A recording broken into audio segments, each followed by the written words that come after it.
Hello and welcome to another episode of Tuesdays with the Ambassador of Hope. I hope you're doing well, or I hope your week has been good. But listen, whichever way it is, whether good, bad, ugly, in between, you don't know. So long as there's breath in your nostrils and a heartbeat in your chest, there is hope for you. Somebody said the other day that a person can live for about 40 days without food, maybe 7 days without water or something, and some few seconds or minutes without air, but you can hardly live a moment without hope. What a powerful statement. Let me tell you something. There's no hopeless situations. There are only hopeless people. That is why we sit here every time to bring you hope. Hope that is rooted in a person, not an empty hope, but hope that is rooted in a person who gives promises and he never fails. So good to have you here again. Today is episode number 200, Life Lessons. Life Lessons.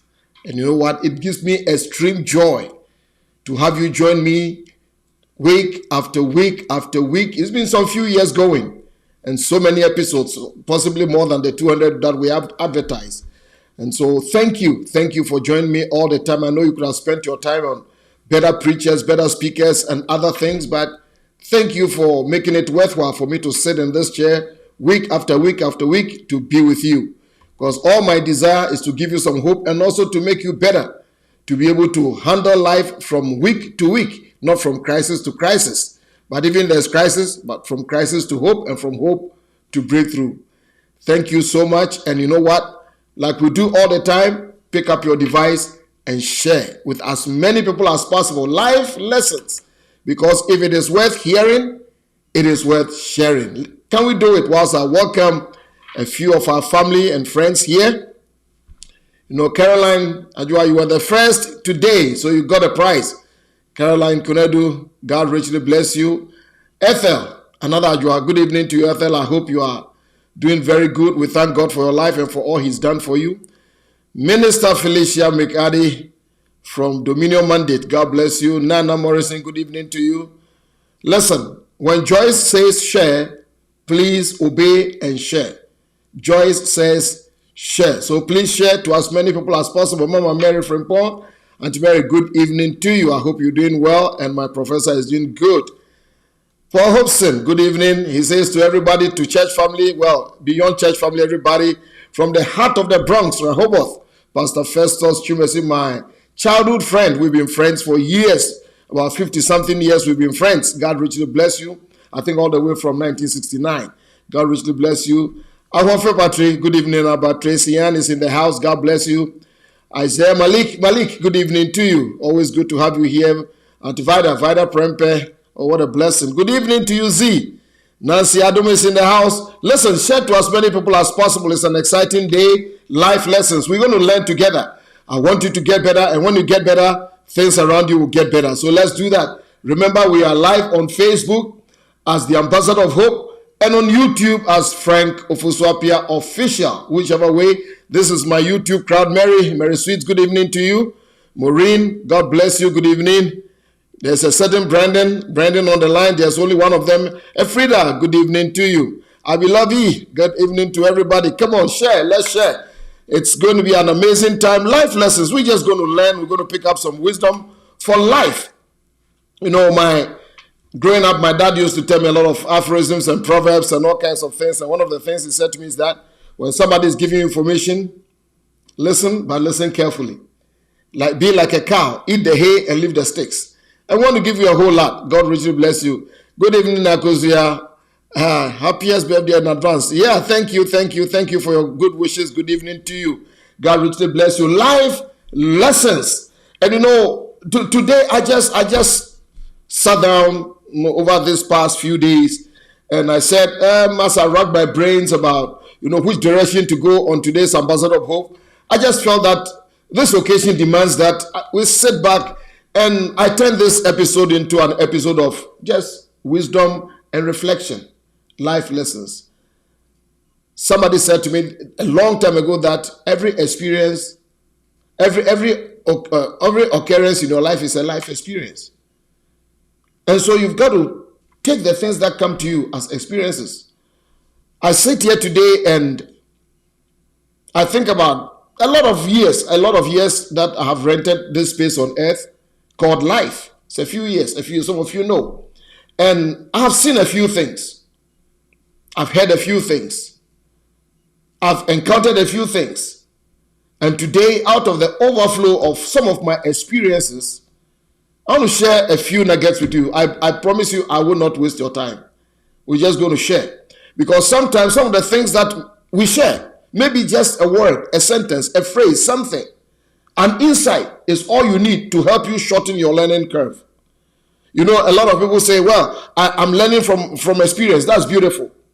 But sometimes you learn from other people's experience, because what if you don't survive your own experience? It's very important. So I want to help you very simply along life's ways. Let me say this here, that life is a school. Don't forget that. Life itself is a school. And experience is one of the teachers. Life is a school. And experience is one of the teachers. So experience is not just a word. Experience could be a person through who has been through what you are going through right now, and through whom you get help. I want to repeat. Experience is not just a word. Many times, experience is a person who has been through what you are going through right now. So when you contact that experience, you wouldn't have to go through everything that the person had gone through. You pick up the lessons and you become better. Ladies and gentlemen, that is what mentorship is all about. That is what coaching is all about. That is what observing from people who have gone ahead of you is all about. There's so much wisdom we can learn from the old and the aged. In fact, the book of Proverbs, in Proverbs chapter 20, I'm going to read two verses, verse 5 and verse 18. They say pretty much the same things in the New Living Translation. It says that through good advice, though good advice lies deep within the heart, a person with understanding will draw it out. Do you see that? Good advice lies deep in the heart. I'm telling you, that is why the aged, the wise, they don't walk about offering advice to everybody. No. You must draw it out. The relationships, the coaching, the mentoring, the connection is what you use to draw that out. The same chapter and verse number 18, it says that plans succeed through good counsel. Don't go to war without wise advice. Did you hear that? Don't go to war without wise advice. You know, in this life, nations prosecute wars. As I speak, there are nations at war with each other, back and forth, through this, through. Some have been in war for a long time. You don't even know their objectives, but that is not my business for today. And it goes on, but many times it's the president who ultimately gives the go-ahead for wars to be prosecuted. But no president, no prime minister, no leader worth the salt that goes in their bread ever would commit their military to a war without first taking good advice or counsel from his generals. Like this United States that I live in, you know, we have the Joint Chiefs of Staffs, so all the different heads of the different departments of the military, the infantry, the Air Force, the Marines, you know, and they give advice to the president about war. How much to commit, what to do, timelines, all these things are very important. And the wise man is saying to us that don't commit yourself to war without good advice, without counsel. And in this life, many years ago growing up, I saw somebody right at the back of his truck, life is war. And to a degree, there's some truth in that. People are warring. That is why when you meet somebody and you have nothing to give to them, please leave them alone. Because you never know the battles that people are fighting. You are either fighting something or something is fighting you. The only thing is that many people, wise people, don't advertise their wars that they go through. But let me tell you, people go through a lot of things. That is why one of the reasons why I sit here every time and I just want to help somebody. I just want to push somebody forward. I just want to make the path a little bit clearer. I just want to clear back the path so that even with their bare feet in the hot sun, they will be able to make progress in this life.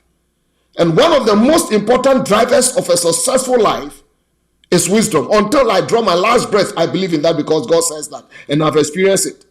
In fact, the old sage Solomon, The wisest guy who, he had a lot of wisdom. It was just the application that sometimes he didn't really get into. But he says something in Proverbs chapter 4, verse 7 and 8.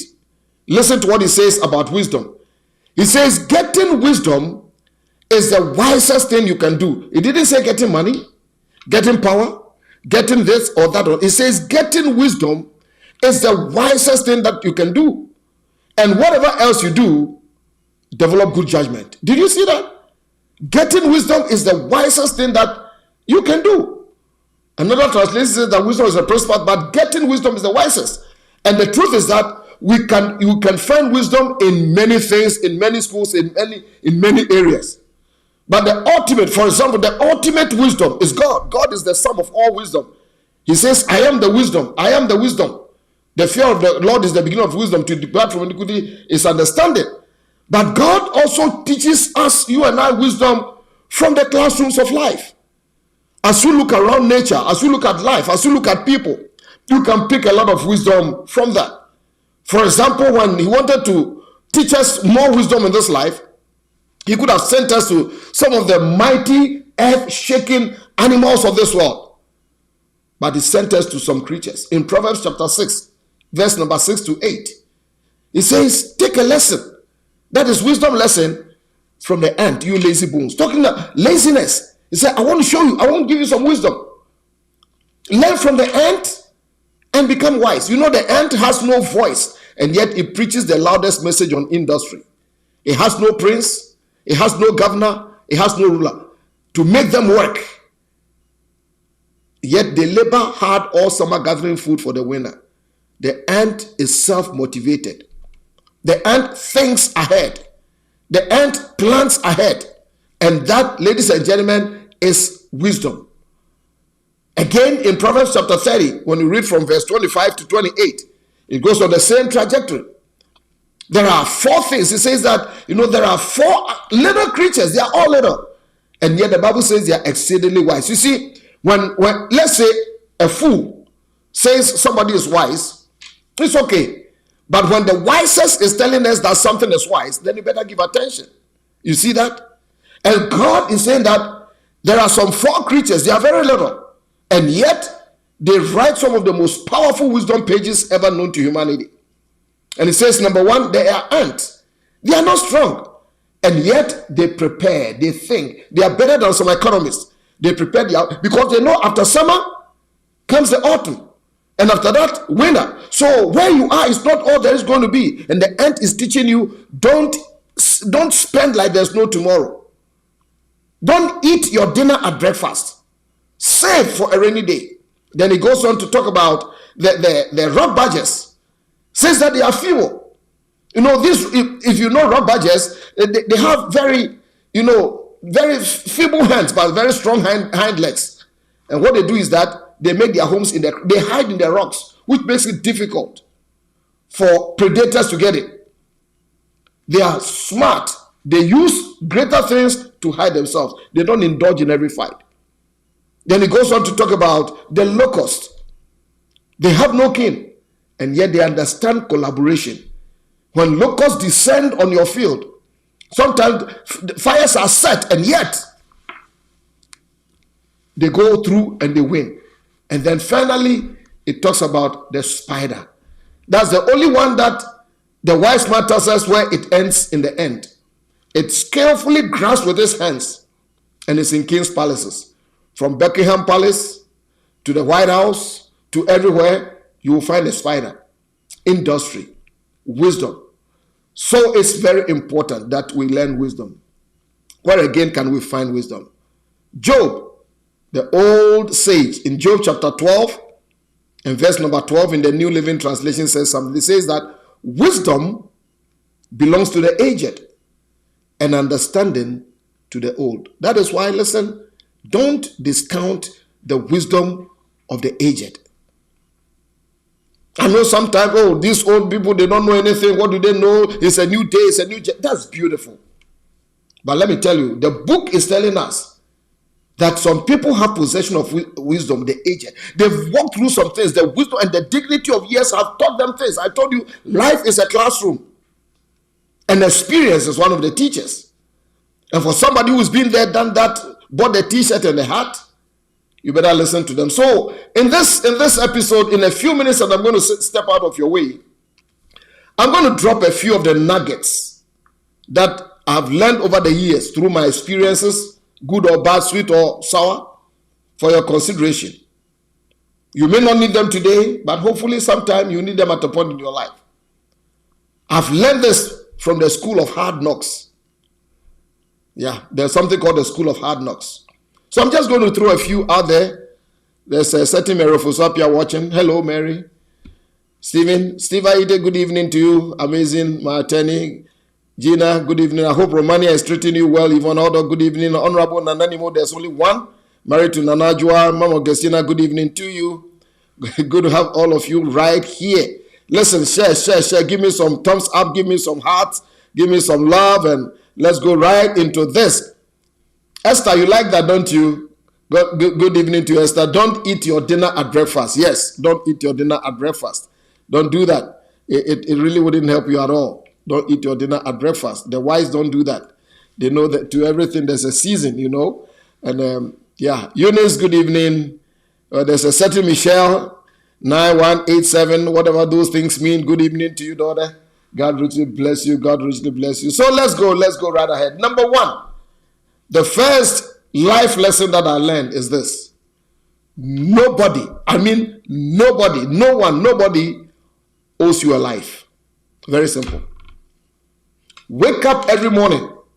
Let this resound on the inside of you that no one owes you a life. Your life is yours to live and yours alone. Why do I say this? Please don't get me wrong. I realize that there are people today who are angry, who are bitter, who are hostile, because they live their life assuming that people owe them a life. Even if they made you a promise, they don't own life, so they can't owe you a life. This mindset have put some people in a self-built jailhouse, and they've thrown the key away. One of my great mentors, Reverend Tommy Barnett, I beg your pardon. He's about 90-something now. He used to pastor the First Baptist Church of Phoenix, Arizona. He said something very powerful. He said, if you walk through life with your hands like this, stretched out like this, looking for what you can get, you are going to be disappointed in this life. But if you walk through life with your hands like this, looking for who you can bless, then for 365 days in the year, you're going to be happy. Know this, that any blessing that somebody blesses you, anything that somebody does for you, is a bonus in this life. Wake up and face yourself and say, listen, if somebody blesses me, good.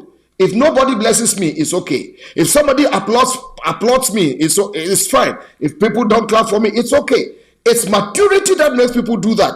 And such people, you are able to live life well without unnecessary heartaches. No one owes me a life. Whatever anybody does for me is a bonus. And because when you don't seek the applause and the approval of people, you don't get too disappointed in this life. That is my nugget number one, life lesson. Number two, I hope you're learning something. You are not always right. You are not always right. Why do I say? Because you are not God. The only being who has never and will never apologize for anything is God, because he's perfect. But the truth is that because we are human, we don't always get everything right. In fact, we get more things wrong than we get more things right. Never forget that in this life. Oh yes.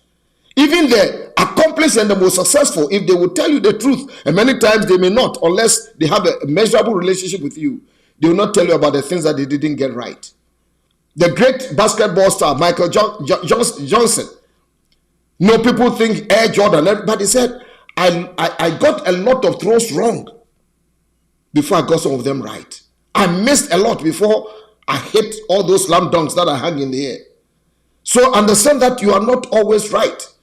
So the wisest thing that you can do in this life is that you must be willing to change your mind when you are wrong. Be willing to change your mind. Changing your mind when you are presented with information is not weakness. It is wisdom.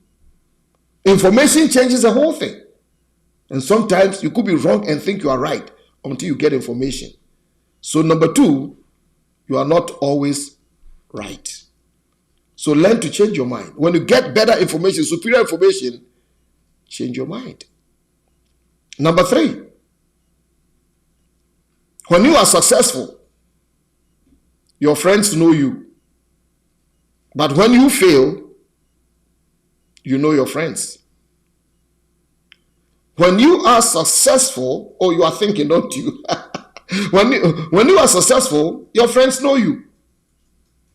But when you fail, that is when you get to know your friends. And that is life, my friend. That is life. I know you are. I'm going to give you 3 seconds to think about what I've just said. When you are successful, people know you. But ladies and gentlemen, when you fail, when you are going through hard times, that is when you get to know who your friends are. Have you ever heard they say that every achiever has a lot of friends? Solomon said it, that an achiever has a lot of friends. But a failure even chase people and they will still run away from him. Failure is such an orphan. You will do well to take notice of those who will be with you in your low times. Those are your friends. You know, the book says that rejoice with those that rejoice. You can have a lot of people who come and rejoice in your rejoicing. But when it is weeping time, you may not get a lot. Know that is life. That in your prosperity, people know you. But in your adversity, you get to know your true friends. Never forget about that. When you get it and you understand it, you know that it's human nature. People, one of the schools that I would suggest that you attend is a free course, but you have to have a crash program. It's the University of Human Beings. You've got to learn. But that is life. You can't change it. So again, when you are successful, your friends know you. But when you fail in your adversity, that's when you get to know your friends. And don't forget it. Number 4. Esther is going to like this one. Don't eat your dinner at breakfast.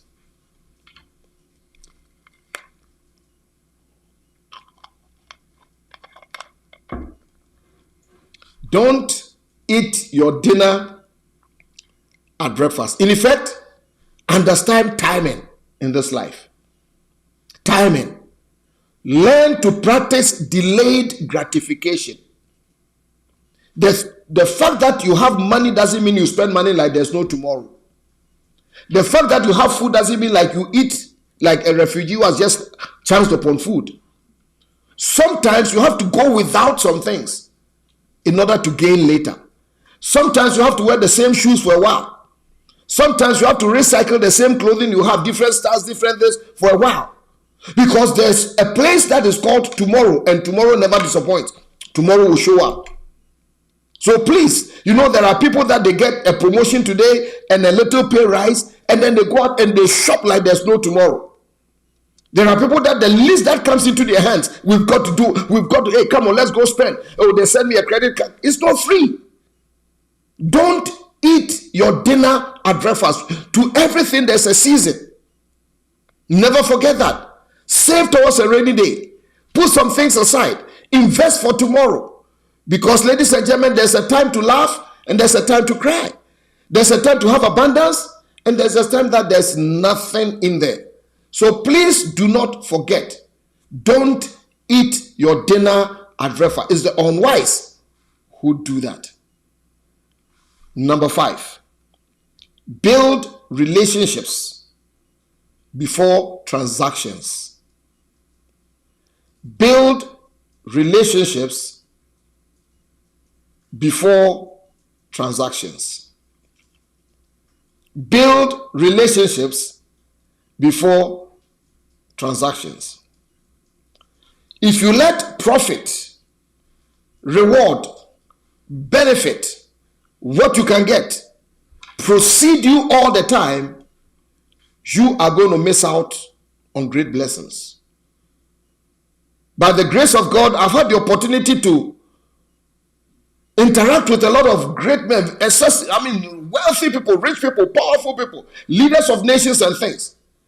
And one of the things I have learned is that people don't get to positions they are by accident.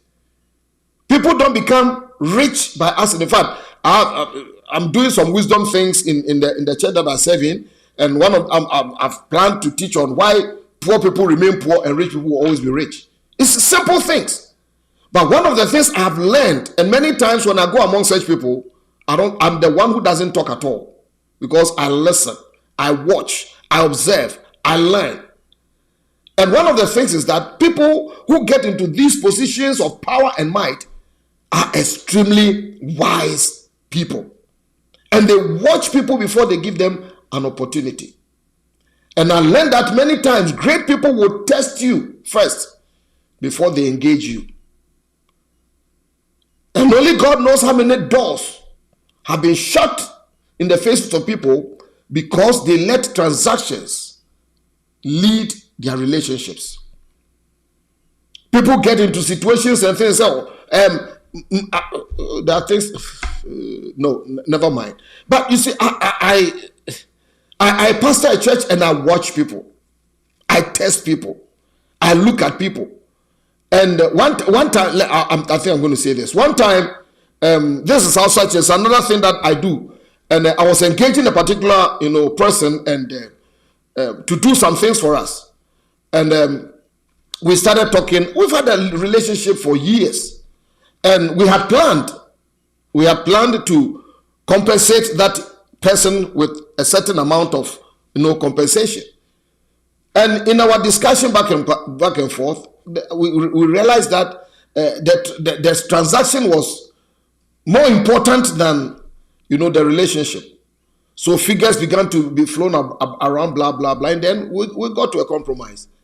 And whatever that thing was demanded was way below what we had planned to compensate.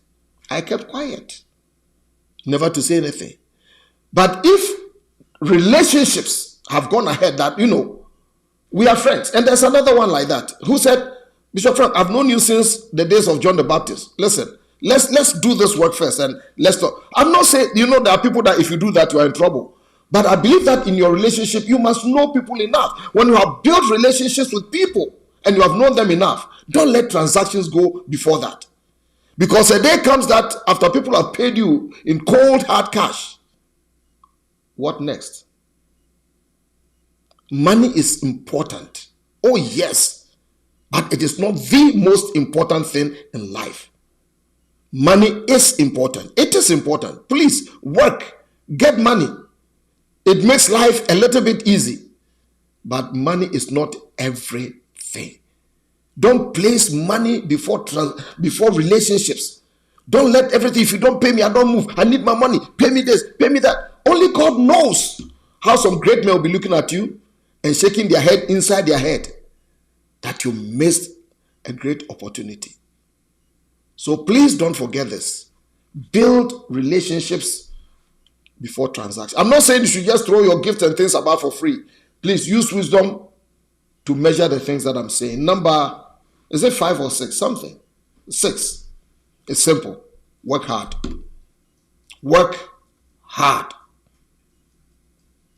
I've been around this block a little bit. And you know something that I've learned? Nobody drowned in their own sweat.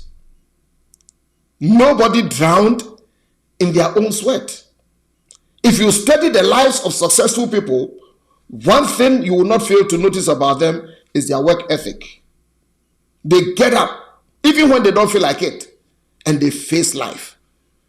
Hear me, my friend. There's always a reward for laziness, and that is poverty, missed opportunities, and unfortunately, regret.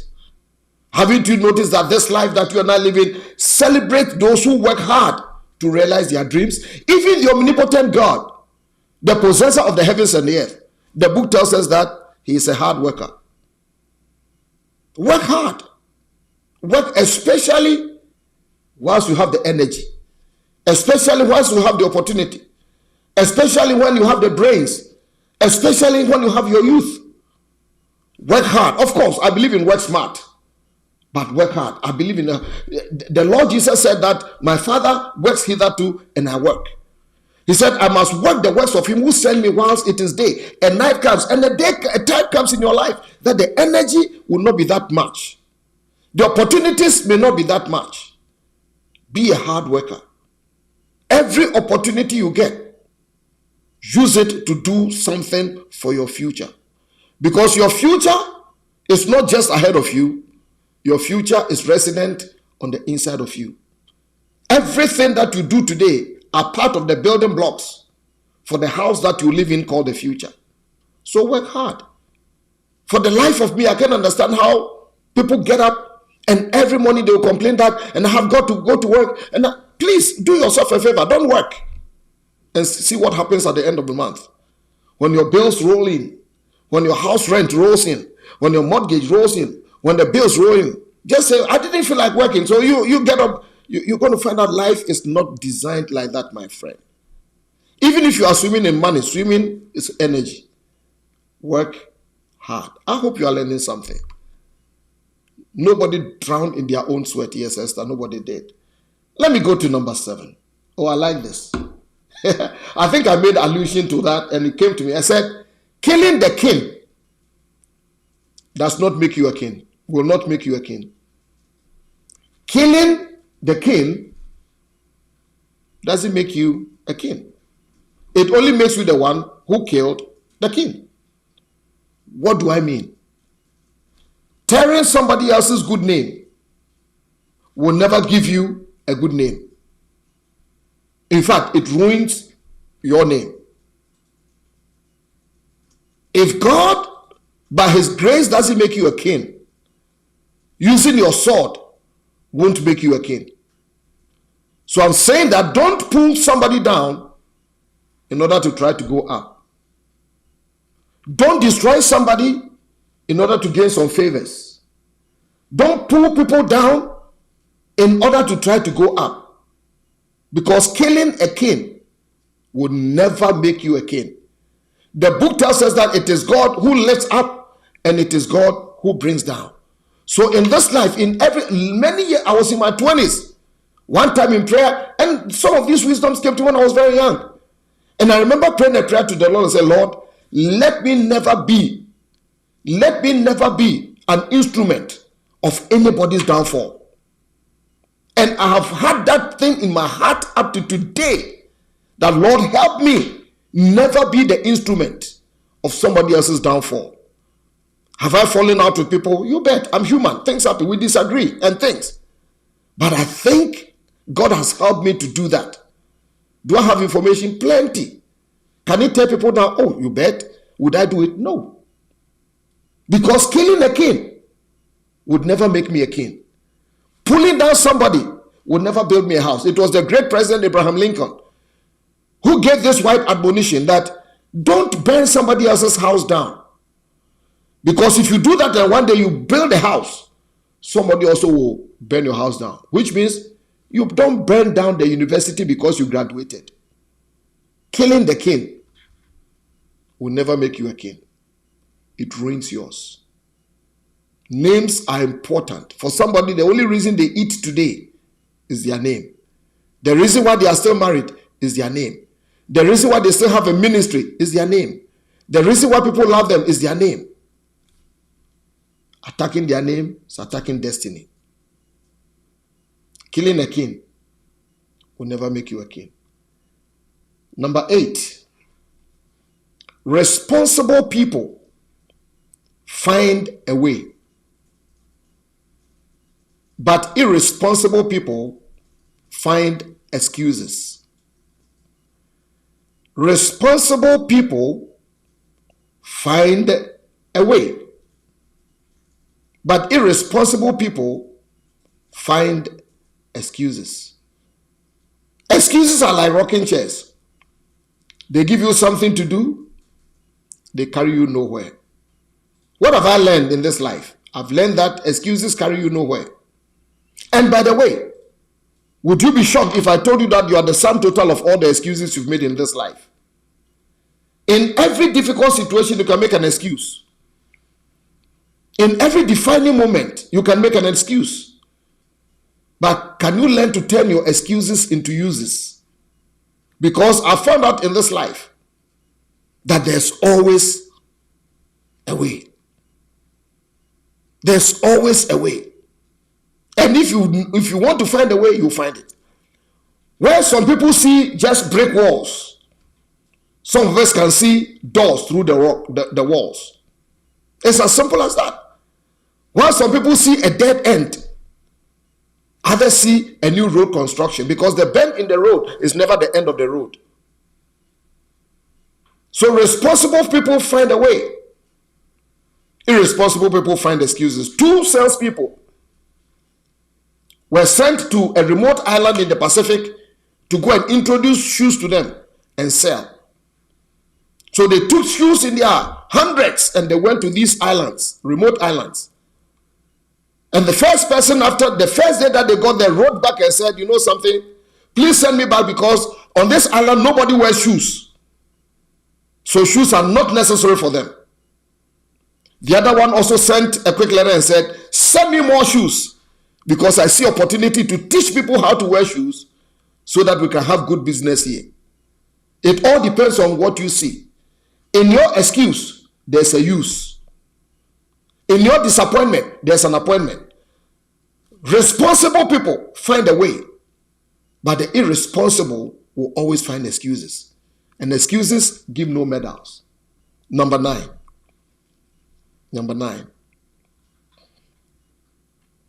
Forgive quickly. Forgive quickly. And you know, this thing called forgiveness is such a huge thing in the life of many people.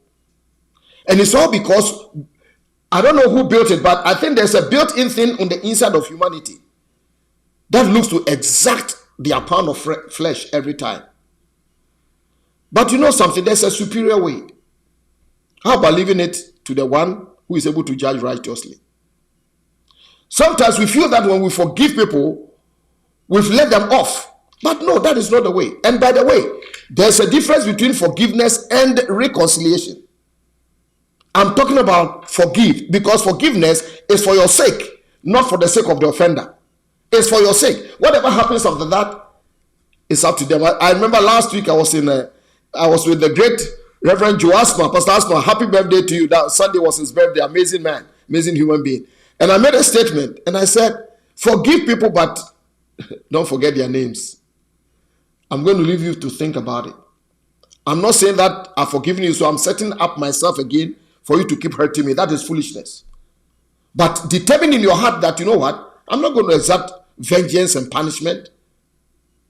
I'm going to take a higher level. Listen, I totally agree with you. It is not easy. Neither is it impossible.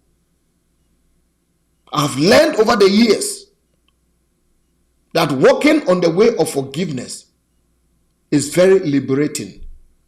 It helps. I don't consider myself to be a smart man, not by the longest mile. No, I'm not that smart, but I have learned a little bit to understand what unforgiveness, resentment, and bitterness can do to the human soul. It can dry you up. It can let you become a monster. It can let people turn you to something you are not. And especially for those of you in leadership that people look up to. You can't afford to let your wells be contaminated by the poison of unforgiveness and bitterness because of the arrows that people have shot at you. There's always a day of reckoning. Vengeance is always in the womb of time. God fights for you. People fight for you. But learn to forgive. I'm not talking about reconciliation. I'm not talking about going back to be abused. I'm not talking about going back to be walked all over. But even if you have to walk away, forgive and keep quiet. Number 10. I hope you are learning some things.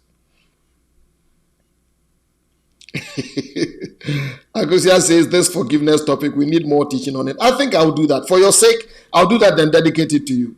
It's what has liberated me that I look the way I look at this time.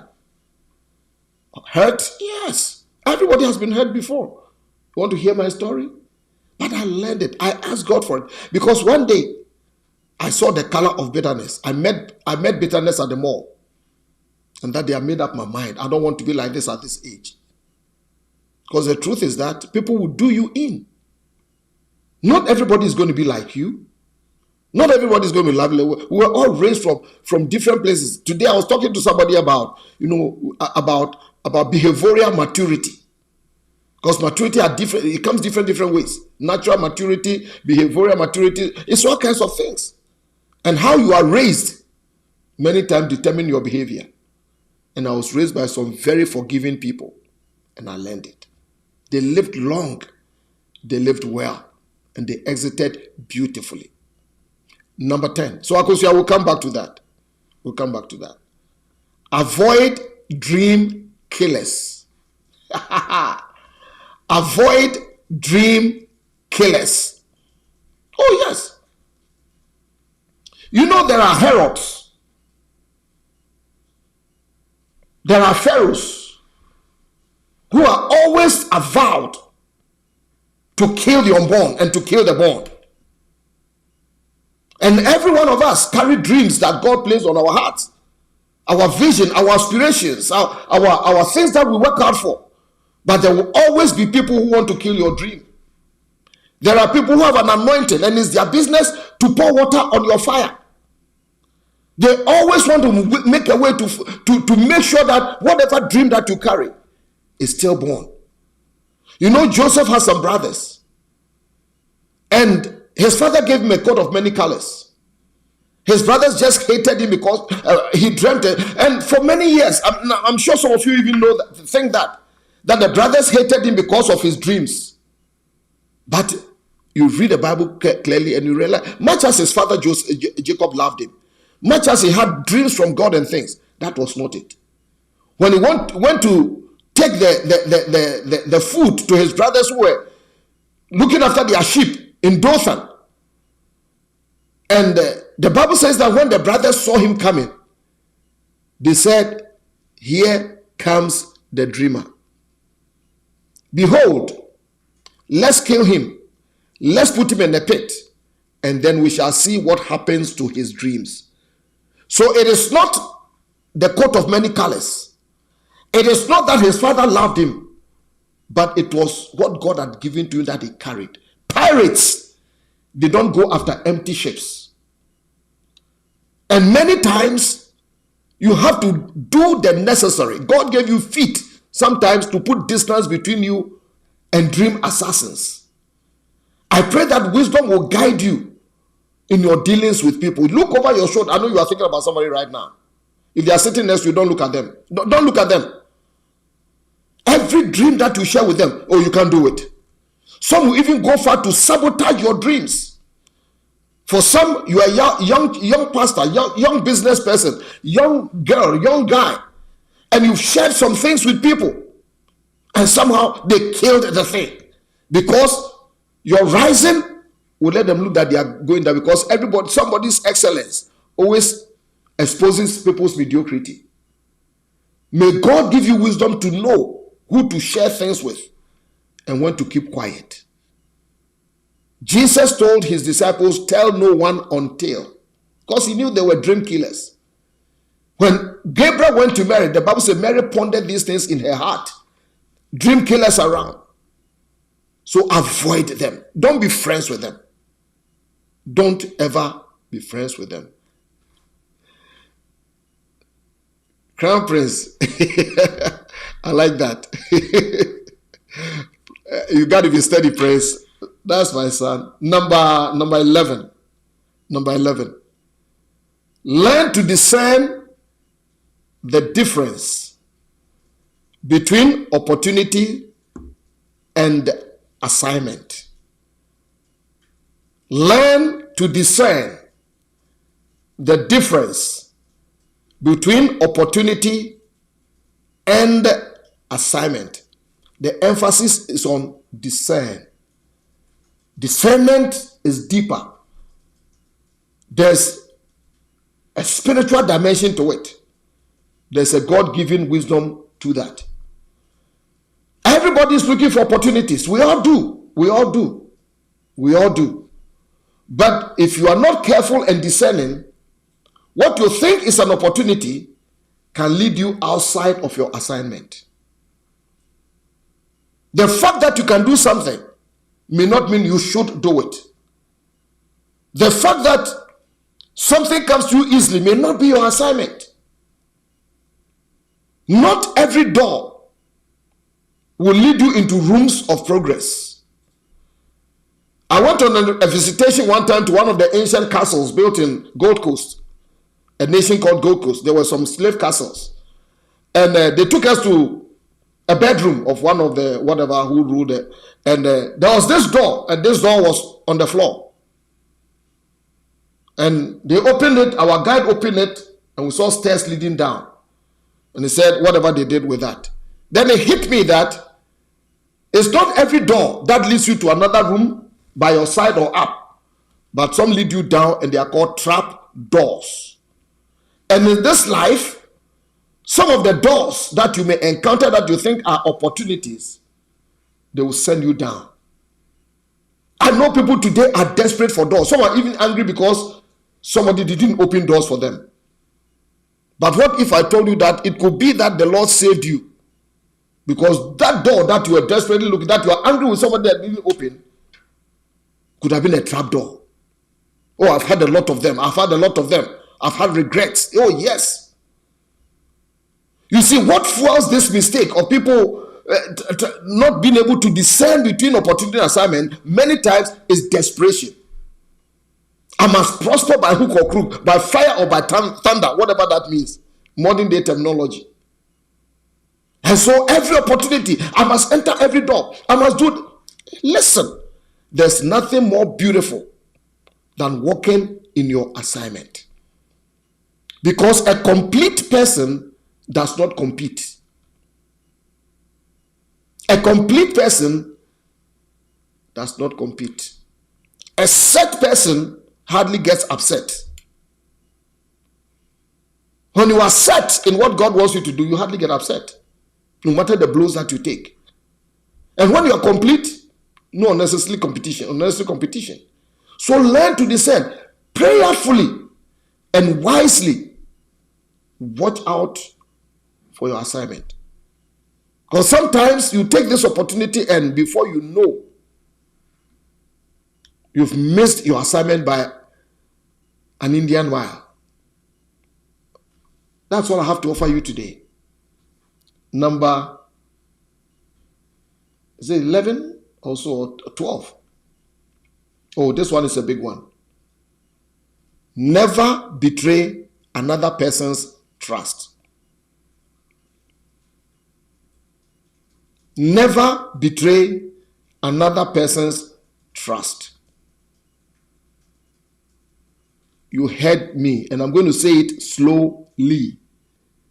Never, and I mean never, in red letters, uppercase, underlined with point of exclamation, betray another person's trust in you. When somebody confides in you, consider that as sacred. When somebody says their deep things into your ears, they've trusted you with life. Oh, like the wise sage, I'm not that wise, but I've observed people's lives ruined, marriages destroyed, ministries never became what God had ordained for them to be, to touch lives, because somebody who was trusted with information destroyed everything. In ancient times where there were no aircraft and things, so nations went to war in ships. Ships helped to prosecute wars. They said, there was a saying that loose tongues sink ships. Because sometimes you have to be absolutely quiet in the deep of the night. All lights out, so the enemy doesn't know there's a ship. But when you talk, the wind carries it to the enemy, and the cannon can come your way. and sink your ship. When you betray somebody's trust, I've learned that you ruin your own reputation. Because anybody that you are spilling other people's things to, trust me, in the back of their head, I'm not telling you mine, you can't be trusted. They may never trust you. God honors secrets. God honors trust. Whatever you do, if somebody has trusted you enough, sometimes what goes up my nose is when people, quote unquote, fall out with friends. And that you don't know this person. And then, listen, are you that easy? No. Don't betray people's trust. Well, I have so many of them. Maybe let me give you just 2, then I'm done. So many of them. Maybe if you let me know, maybe next week we can continue. But number something, close doors gently. Close doors gently. Close doors gently. What do I mean? Life is a series of doors. You never know when you need to access the same doors that you closed one day. I've lived a little bit long on this earth. And I have seen a few things in this life. And listen to me. You never know tomorrow. And in your anger, when you slam doors, you never know. Because how you exit one door will inform how you access the next door. Why do you suppose that God made the earth spherical? It means where I sit right now, if I start walking from here, and I walk, I'll come back to this same spot because the earth is spherical. Everywhere you go, you come back to the same spot. Don't ever think, I'm done with them. Stop, don't to H with you. No. Learn to close doors gently. Because you may have to come back with it. Come back through it. You don't have to be angry every opportunity you get. You don't have to be a monster any opportunity you get. Restraint is divine. Close doors gently. Maybe I can give you one more. One more. If you are always the best in a group, you probably don't belong there. If you are always the best in a group, you probably don't belong there. What do I mean? If you are better than all your friends, you are in trouble. But if all your friends are better than you, you're on the way to success. It's wisdom time. I want you to think about it. All I'm saying is that let your connections improve you. Have friends that challenge you. Get into rooms and atmospheres that challenge you, that bring the best out of you. Don't become the village champion. Don't become the great Ozymandias, the monarch of all you survey. Don't become the one that, the she who must be obeyed. That it's me, I'm better than every. No. All you know is not all there is to know. Somebody knows something you don't know. But if you are the best all the time, that's why I use the word always. Always. In that same group, you need group improvement. Then who are you going to learn from? Who is going to challenge you? Who is going to push you on? So never forget that. I finish with this last one today. That life is like a book. Keep turning the pages. Life is like a book. Keep turning the pages. You and I know. That is, if you read a book. Do you know what a book is? A book. Book. You know a book? Right. There's no book that is a thriller from beginning to end. Books have chapters. Books have pages, paragraphs, sentences, whatever. And I'm an avid reader. I've read, God knows, avid reader. And I realized that Not every book is, there are chapters. Maybe chapter 1 is amazing. Chapter 2, not so much, But you keep reading because the plot is in there, including the boring ones. And I realize that is how sometimes life is, or mostly. There are pleasant times and not so pleasant times. There are dark days and there are sunny days. There are days of laughter and there are days of tears. The fact that I don't like chapter number 2 of this book that I'm reading doesn't mean that I throw the book away.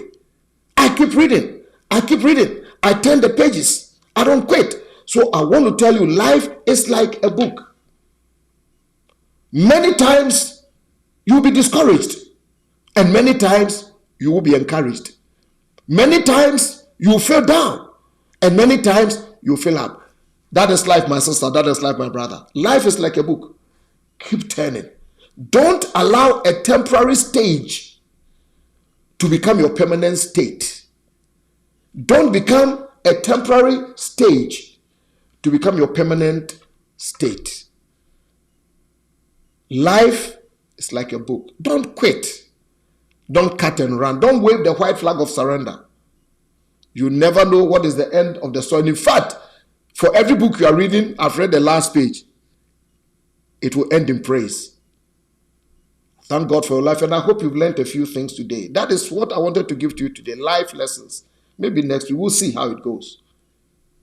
Thank you for your support. Thank you for your prayers. Thank you.